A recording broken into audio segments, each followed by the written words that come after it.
এখন বাবা সকলের দিলের মধ্যে আল্লাহ পাকের সেই খৌফ ও খুশিয়াতে খুদাবন্দি আর নাই। এজন্যই মুমিনদের মর্যাদা আস্তে আস্তে কমে। অথচ আল্লাহ বলছেন মুমিনদের মর্যাদা আমি আল্লাহ পাক বৃদ্ধি করে দিব। লাহুম দারাজাত, আল্লাহ পাক সম্মান বাড়াবে মুমিনদের। কোন মুমিনদের বাড়াবে? যেই মুমিন আল্লাহর আহ্বান শোনার সাথে সাথে তার দিল কম্পিত হবে, ভয় পাবে। যে আল্লাহ চাইলে আমাকে ইচ্ছা করলে জান্নাত দিতে পারেন, যে আল্লাহ চাইলে জাহান্নাম দিতে পারেন, এমন আল্লাহর দিকে আহ্বান আসছে, আমি কেমন করে বসে থাকি? সেই আহ্বানের দিকে দৌড়ে যাবে। এটা একটা মুহাব্বত। এই মুহাব্বতের ভয় তাকওয়া দিলের মধ্যে পয়দা হবে। ওয়াজিলাত কুলুবুহুম, একটা কম্পন হবে। কেমন কম্পন? হাদিস শরীফে এরকম বহু ঘটনা এরকম পাওয়া যায়। আল্লাহর ভয়ে বান্দা রাত্রে ঘুমাইতেই পারে নাই। আল্লাহর ভয়ে যখন মসজিদ থেকে আজান কানে আসছে আর একটা কদম সামনে বাড়ায় নিজের কাজ করতে পারে নাই। হাদিসের ঘটনা। আল্লাহর আহ্বান আসছে তো সব বন্ধ করে দিচ্ছে, যে আগে আল্লাহর কাজ তারপরে হইল অন্য কাজ। আর এখন আমাদের হালত এমন, আগে হইল আমার কাজ, তারপরে সময় পাইলে আল্লাহটা করমুনি। কথা বলেন ঠিক না বেঠিক? আগে আমার কাজ, আমি ক্ষেতের কাজ, দোকানের কাজ, ব্যবসার কাজ, বাণিজ্যের কাজ, কিন্তু আল্লাহ আহ্বান দিচ্ছেন আল্লাহু আকবার, আল্লাহু আকবার। মসজিদ থেকে আল্লাহ বলতেছেন। মুয়াজ্জিন হইল মাধ্যম, কথা হইল ডাকার। ডাকেন কে? আওয়াজ করে বলেন, ডাকে কে? আপনাকে কোন রব ডাকতেছে? যেই রব আপনাকে বানাইছে, যেই রব আপনার রিজিক দিচ্ছেন, যেই রবের কাছে আপনাকে প্রত্যাবর্তন করতে হবে, সেই ডাক। আরে আজানের মাধ্যমেও মাগফিরাত পাওয়া যায়। সুবহানাল্লাহ বলবেন। আজানের মাধ্যমে কেমনে মাগফিরাত পাইতে পারি? এটা ওয়াজিলাত কুলুবুহুম থেকে বলছি। আন সাঈদ ইবনে আবি ওয়াক্কাস রাদিয়াল্লাহু তাআলা আনহু قال قال النبي صلى الله عليه وسلم, মুয়াজ্জিন যখন আজান দিবে আর সেই আজান যখন তোমরা শুনতে পাবা, আজান শেষ হয়ে যাওয়ার পরে পড়বা আশহাদু আল্লা ইলাহা ইল্লাল্লাহ ওয়া আন্না মুহাম্মাদান আবদুহু ওয়া রাসূলুহু। এতটুক পড়বা। তারপরে বলবা রাদিতু বিল্লাহি রাব্বা ওয়া বিমুহাম্মাদিন নাবিয়্যান ওয়া রাসূলা ওয়া বিল ইসলামি দীনা গুফিরা লাহু যামবু। সাঈদ ইবনে আবি ওয়াক্কাস রাদিয়াল্লাহু তাআলা আনহু বর্ণনা করেন, আল্লাহর নবী বলেছেন, কোন ব্যক্তি যদি মাগফিরাত পাইতে চায় আজানের মাধ্যমেও পাইতে পারে। কেমনে? আজান শুনলো। আজান আমরা সবাই শুনি, কারণ এখন মসজিদ আমাদের গ্রামে কম না বেশি? আগের তুলনায় কম না বেশি? আবি ওয়াক্কাস রাদিয়াল্লাহু তাআলা আনহু বলেন, আমি আল্লাহর নবীর কাছ থেকে শুনছি, আজান ধ্বনি যখন মুমিনের কানে যায়, আজান শেষ হয়ে যাওয়ার পরে যখন মুমিন আবার কালিমায়ে শাহাদাতের সাক্ষ্য দেয়, তার এই জবান দিয়ে বলে আল্লাহ তুমি একমাত্র ইলাহ, তুমি ছাড়া আর কোনো মাবুদ নাই।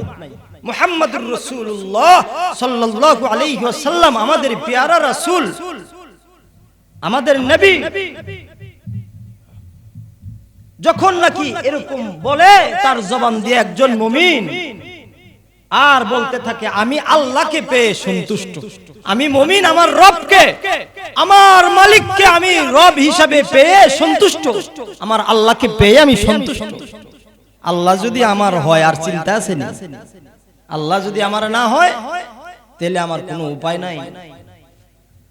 তো মুমিন বলে রাদিতু বিল্লাহি রাব্বা, আল্লাহ আমি তোমাকে আল্লাহ হিসাবে পেয়ে, অভিভাবক হিসাবে পেয়ে সন্তুষ্ট, আলহামদুলিল্লাহ।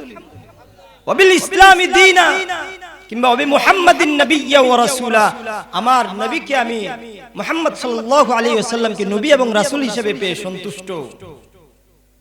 ওয়া বিল ইসলামি দীনা, আমার দ্বীনকে ইসলাম হিসেবে পেয়ে আমি সন্তুষ্ট, এটা যদি কেউ বলতে পারে গফিরা লাহু যামবু, আল্লাহ পাক আযান শোনার মাধ্যমেও তার গুনাহ মাফ করে দেয়।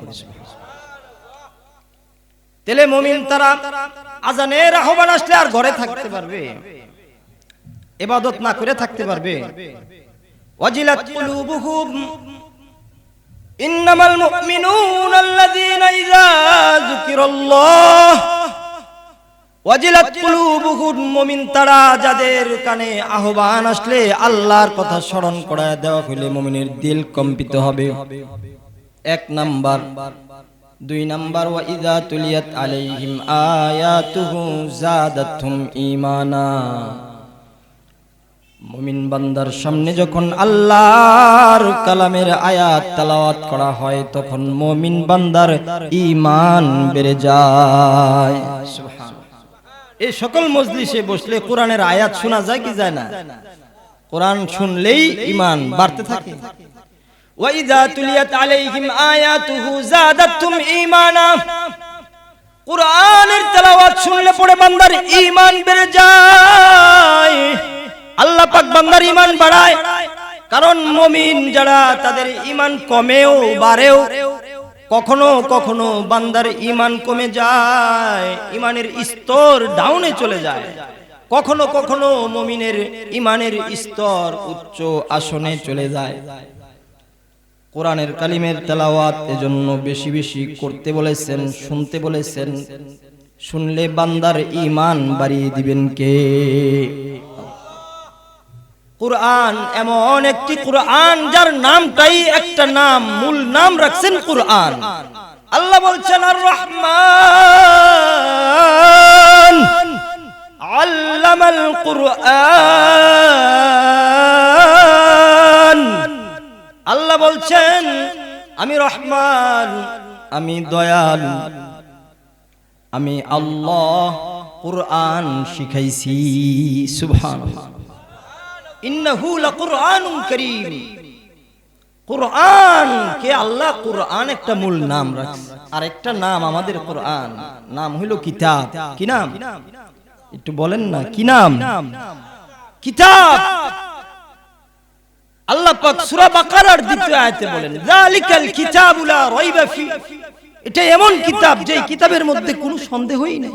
সুবহানাল্লাহ। কাদের জন্য? আল্লাহ পাক বলেন হুদাল্লিল মুত্তাকিন, এটা মুত্তাকিদের জন্য হেদায়েতের পথ প্রদর্শক হিসেবে কাজ করবে। সুবহানাল্লাহ। কোরআনের আরেকটি নাম হলো ফুরকান। সূরা ফুরকানের প্রথম আয়াতে আল্লাহ পাক বলেন তাবারাকাল্লাযী নাযালাল ফুরকান, তাবারাকাল্লাযী নাযালাল ফুরকান আলা আবদিহি লিয়াকুনা লিল আলামিন নাযীরা।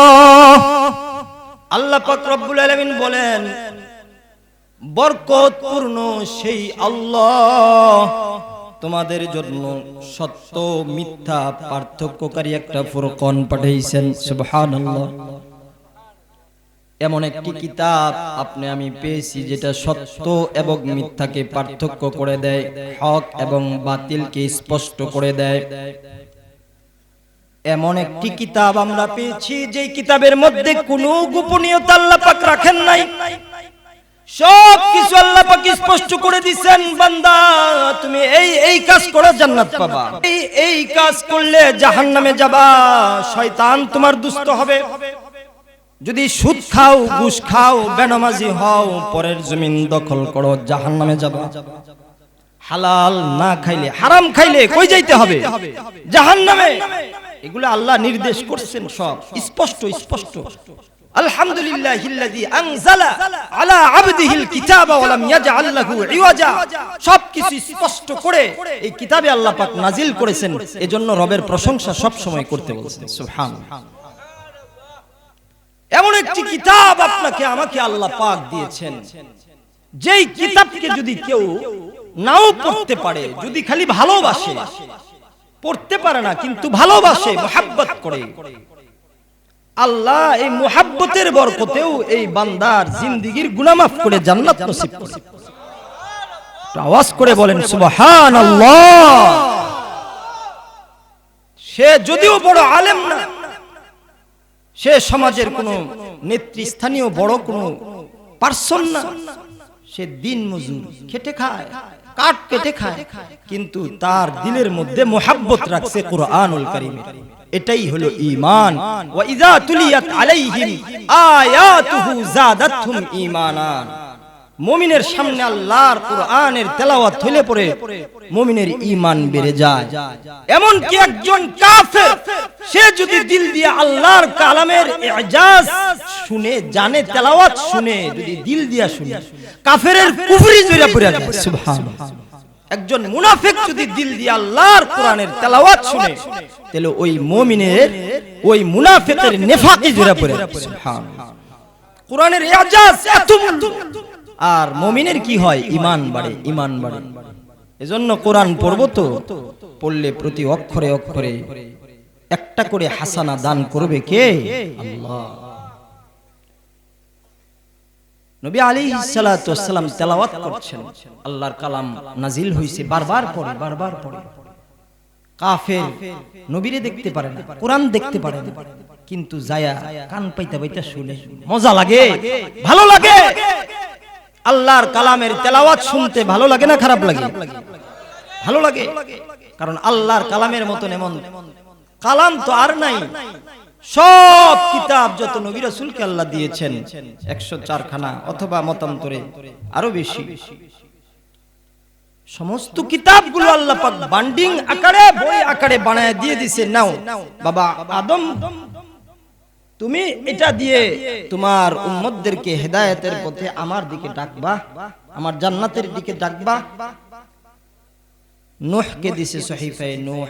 এরকম মুহাম্মাদুর রাসূলুল্লাহ সাল্লাল্লাহু আলাইহি ওয়াসাল্লাম আসার আগ পর্যন্ত যত নবী এবং রাসূল আসছে, সকল নবী রাসূলদেরকে আল্লাহ পাক আসমান থেকে কিতাব বাইন্ডিং করে পাঠাইছেন। একটা কিতাব যেটা বাইন্ডিং করে আল্লাহ পাক পাঠান নাই, তার দুস্তের কলবে সময়ে সময়ে যখন যেই আয়াতের প্রয়োজন, যখন যেই নির্দেশের প্রয়োজন, যখন যেটা থেকে মুমিনকে বাঁচানো প্রয়োজন, তখন আল্লাহ তার দুস্তের কলবে সেই আয়াত নাজিল করে দিয়েছেন। সুবহানাল্লাহ। এটা এমন কিতাব যেটার নাম হইল কালামুল্লাহ। সুবহানাল্লাহ। এটা আল্লাহ পাকের কালাম। এটা শুনলে বান্দার ঈমান তাজা হয়, বাড়ে বাড়ে বাড়ে। কোরআন শুনলে ঈমান বাড়ে। এটা মুমিনের 2 নাম্বার গুণ। ইন্নামাল মুমিনুনা আল্লাযীনা ইযা যুকিরাল্লাহু ওয়াজিলাত কুলুবুহুম ওয়া ইযা তুলিয়াত আলাইহিম আয়াতুহু যাদাতহুম ঈমানা। মুমিন বান্দার সামনে আল্লাহর আহ্বান আসলে মুমিনের দিল কম্পিত হয়ে যাবে, আল্লাহর আহ্বানের দিকে সাড়া দিবে, দুনিয়ার সব কাজ পিছনে ফেলে দিবে। 2 নাম্বার, কুরআনুল কারীমের তেলাওয়াত করবে, শুনবে, তার বাচ্চাকে শিখাবে, তার বংশে যারা আসে সবাইকে কুরআনের তেলাওয়াত শিখাবে। এটা মুমিনের কাজ। মুমিনের পরিবারে এমন কেউ থাকতে পারে না যে কুরআন ধরতে জানে না, পড়তে জানে না। এমন কোন মুমিন থাকা উচিত নয়। কারণ কুরআন আপনার কবরের সাথী হবে, কুরআন মাহশারে আপনাকে আল্লাহর কাছ থেকে শাফাআত করে জান্নাতে নিয়ে যাবে। এটা কুরআন। আপনার ছেলে মেয়ে যাবে না আপনার। এই যে বাবা 20 বছর, 40 বছর, 50 বছর সন্তানদেরকে পাইলা ঘর বাড়ি দিয়ে গেলেন, জায়গা জমিন দিয়ে গেলেন, কাউকে দেখছেন আপনি আপনার বাবার সাথে দাদার সাথে কবরে যাইতে দেখছেন? আওয়াজ করে বলেন, কাউকে পাইছেন? কেউ যাবে না, কেউ যাবে না আপনার সাথে। যাবে হইল আপনার আমল। কি যাবে? আমল। কুরআনুল কারীম এত একটা দামি জিনিস, এটা যদি মুসলমানের ঘরে না থাকে তার ঈমান ঠিক থাকে না। এই কারণে আগে এমন একটা জামানা ছিল, আপনারা যারা মুরব্বিরা তারা কইতে পারবেন, এমন একটা সময় ছিল ফজরের আজান হলে নামাজ পড়ে আগে কোরআন তেলাওয়াত করত ঘরের মুরব্বিরা, আর বাচ্চারা যাইতো মসজিদে, মেয়েরা মায়ের কাছে, বাবার কাছে, দাদির কাছে ঘরে বসে বসে তেলাওয়াত করতে থাকতো। কথা বলেন ঠিক না বেঠিক? তখন আসমান থেকে আল্লাহ পাক রহমত নাজিল করতেন। ওই মুমিনের মর্যাদা যদিও কালো ছিল, যদিও ওই মুমিনের খাবারের অভাব ছিল, যদিও সেই মুমিন জাউ বানায় খাইছে আটা দিয়া, যায় না এমন দিন, তরকারির অভাব, রিজকের অভাব, কিন্তু তার ঈমানের পাওয়ার কিন্তু অনেক বেশি ছিল। এর কারণ কি? কোরআন। এর কারণ কি? ওয়াইদা তুলিয়াত আলাইহিম আয়াতুহু যাদাতুম ঈমানা, কোরআনুল কারীমের তেলাওয়াত শুনলে ঈমান বাড়ায় দিবে। আলহামদুলিল্লাহ বলি সবাই, নারায়ে তাকবীর। প্রধান বক্তার আগমন। আল্লাহ রাব্বুল আলামিন আমাদের সবাইকে একটু ধৈর্য ধরে বসার তৌফিক দান করুক। 2-3 মিনিট কথা গুছায় ফেলছি। হযরত কথা বলবেন, মন ভরে আপনাদেরকে আলোচনা শোনাবেন। আমি ওই যে বললাম ভাঙাচোরা 2-4 কথা। ওই যে ঈমান নাম্বার গুণ হইল, মুমিনের 1 নাম্বার গুণ থাকবে আল্লাহর আহ্বান যখন যেটা আসে। কখনো নামাজের আহ্বান আসবে, কখনো জিহাদের আহ্বান আসবে, কখনো ইসলামী সম্মেলনে যাওয়ার আহ্বান আসবে, কখনো আবার আপনাকে ঈমান হেফাজতে, জঙ্গে, ময়দানে, যুদ্ধের, জিহাদের ডাক আসবে। যখন একজন মুমিনের সামনে আল্লাহর আহ্বান যেই সূরতে আসুক, সে সেই সূরতেই কম্পিত হয়ে আল্লাহর কাছে হাজিরা দিবে। 1 নাম্বার। 2 নাম্বার, কোরআনুল কারীমের তেলাওয়াত করতেই থাকবে, এটা মুমিনের গুণ। 3 নাম্বার, মুমিন সবচেয়ে বেশি তাওয়াক্কুল করবে আল্লাহর উপর। কার উপরে? ওয়া আলা রাব্বিহিম ইয়াতাওয়াক্কালুন। মুমিন তাওয়াক্কুল করবে আল্লাহ পাকের উপরে। মুমিন তাওয়াক্কুল তার খেতে না, মুমিনের তাওয়াক্কুল তার ব্যবসায় না, মুমিনের তাওয়াক্কুল তার বিদেশে সন্তান গেছে সেখানে না। মুমিনের তাওয়াক্কুল থাকবে হলো আল্লাহ পাকের উপরে, যেই আল্লাহ আমাকে দুনিয়াতে ইনসান বানায়া পাঠাইছেন, যে আল্লাহ চাইলে আমাকে এমন এমন কীট পতঙ্গ বানাইতে পারতেন, যেই কীট পতঙ্গ মানুষ দেখতেই পারে না, পছন্দই করে, কিন্তু আল্লাহ আমাদেরকে সেই কীট পতঙ্গ বানায়নি। আল্লাহ পাক আমাদেরকে আশরাফুল মাখলুকাত বানাইছেন, আবার শ্রেষ্ঠ নবীর শ্রেষ্ঠ উম্মত বানাইছেন। এজন্য তাওয়াক্কুল হবে কার উপরে? মুমিনের 4 নাম্বার গুণ হবে মুমিন নামাজ ছাড়তে পারে না। মুমিন সব সময় নামাজি হবে, নামাজের হেফাজত করবে। নামাজ ফরজ গুলো সে শিখা, ফরজ আদায় করে নামাজ পড়বে। ওয়াজিব গুলো শিখা, ওয়াজিব তরক না করে নামাজ পড়বে। সুন্নতে মুআক্কাদা গুলো শিখবে। এরকম নামাজের যত মাসআলা আছে এগুলা শিক্ষা নামাজ পড়বে। মুমিন বান্দা যারা হবে তাদের 4 নাম্বার গুণ হবে এটা, মুমিন নামাজের হেফাজত করবে। মুমিন কখনো নামাজ ব্যতিরেকে থাকতে পারে না, কারণ মুমিনের সাথে নামাজের সম্পর্ক, আর নামাজের মাধ্যমে মুমিন আল্লাহর সাথে সাক্ষাতের সম্পর্ক। সুবহানাল্লাহ। একজন মুমিনের আল্লাহর সাথে সবচেয়ে নিকটে যাওয়ার মাধ্যম এটা হলো নামাজ। নামাজ কোন মুমিন ছাড়তে পারে না। যে মুমিনের নামাজ নাই ওটা মুমিন না, ওটা মুমিন হতে পারে না। নামে মুমিন হতে পারে, আসলে মুমিন না। কথা বলেন ঠিক না? মুমিন নামাজ ছাড়তে পারে না। মুমিন সব সময় নামাজের হেফাজত করবে। হেফাজত কেমনে করবে? ওই যে ফরজ, ওয়াজিব, সুন্নতে মুআক্কাদা সব ঠিক রাখা হক আদায় করে নামাজ পড়বে। রব আনতা আবুদাল্লাহা কাআন্নাকা তারামি, এমন ভাবে ইবাদত করব যে আল্লাহ পাককে আমি নিজে দেখতেছি। যদি তা নাও হয়, ফা ইল্লাম তাকুন তারাহু ফাইন্নাহু ইয়ারা, এটা যদি নাও হয়, এটা অন্ততপক্ষে মুমিন দিলে দিলে রাখবে, আল্লাহ আমাকে দেখছেন, আমি কিভাবে রুকু দিচ্ছি, কিভাবে সিজদা দিচ্ছি, আমি সুবহান রাব্বিয়াল আযীম, সুবহান রাব্বিয়াল আ'লা। মানুষকে দেখানোর জন্য তাড়াতাড়ি পড়ে খালি হাজিরাটা দিতেছি যে হাজিরা খাতায় নাম উঠছে মুসলমান, এটা নাকি আল্লাহর গোলামির জন্য সে রুকু করে, আল্লাহর মায়ায় সে সিজদা করে, আল্লাহকে আল্লাহ বলে মেনে সন্তুষ্ট হয়ে সিজদা করে, এটা দেখে আর কেউ না দেখলেও দেখে কে? আল্লাহ। 5 নাম্বার গুণ মুমিনের। ওমিম্মা রাযাকনাকুম ইউনফিকুন, আল্লাহ যা রিজিক আপনাকে দিয়েছে এই রিজিক থেকে আল্লাহর পথে ব্যয় করা, খরচ করা। আল্লাহ আমাদেরকে তৌফিক দেন। সবাই বলুন আমিন। লাভ কি? আল্লাহ বলছেন তারা হইল মুমিনে হক, উলাইকা হুমুল মুমিনুনা হাক্কা। আল্লাহ বলছেন এই গুণগুলো যাদের মধ্যে থাকবে, 5 গুণ, এরা কি? মুমিনে হক, সত্য সত্যই তারা মুমিন। এদের জন্য পুরস্কার আল্লাহ ঘোষণা করছেন। জানো জানো এদের জন্য কি পুরস্কার দিবে? আল্লাহ বলছেন এরা হলো মুমিনে হক, উলাইকা হুমুল মুমিনুনা হাক্কা। তাদের জন্য কিছু পুরস্কার শুনো, এরা হলো মুমিনে হক, এদের জন্য আমি আল্লাহ পুরস্কার রাখছি। কি? আল্লাহ বলেন লাহুম দারাজাতুন ইনদা রাব্বিহিম, তাদের রবের পক্ষ থেকে তাদের জন্য 1 নাম্বার পুরস্কার হবে আল্লাহ তাদের মর্যাদা বৃদ্ধি করে দিবেন। সুবহানাল্লাহ। দুনিয়ার জমিনেও মর্যাদা বৃদ্ধি করবে, কবরে করবে, হাসরে করবে, আল্লাহ জান্নাত দিয়া সর্বোচ্চ মর্যাদা বৃদ্ধি করবে। সুবহানাল্লাহ।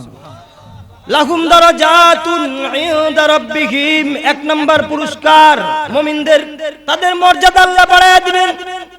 2 নাম্বার পুরস্কার আল্লাহ পাক রব্বুল আলামিন বলতেছেন ওয়া মাগফিরা, আমি আল্লাহ তাকে ক্ষমা করে দিব, তাকে maaf করে দিব। কোন বান্দা যদি মাগফিরাত পেয়ে যায় তার চাইতে বড় আর কোন পাওয়া হতে পারে না। একমাত্র আল্লাহর পক্ষ থেকে সবচেয়ে বড় পাওয়াটাই হইল ক্ষমা।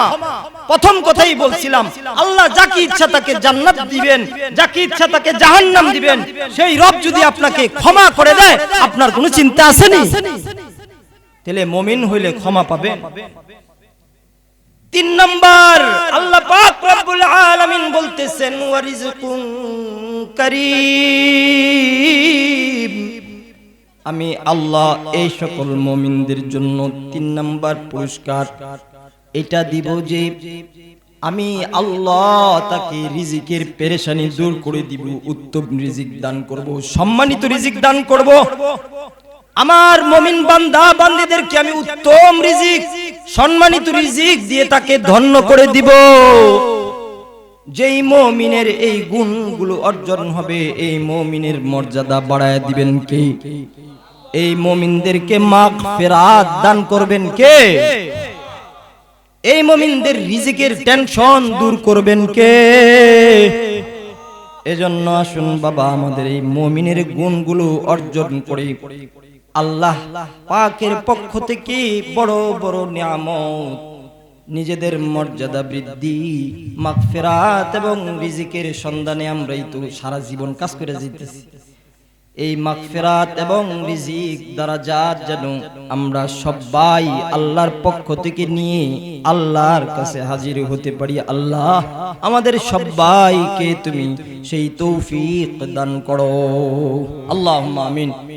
যা কিছু বলছি এগুলো আল্লাহ আমাকে এবং আপনাদের সবাইকে আমল করার তৌফিক দান করুক।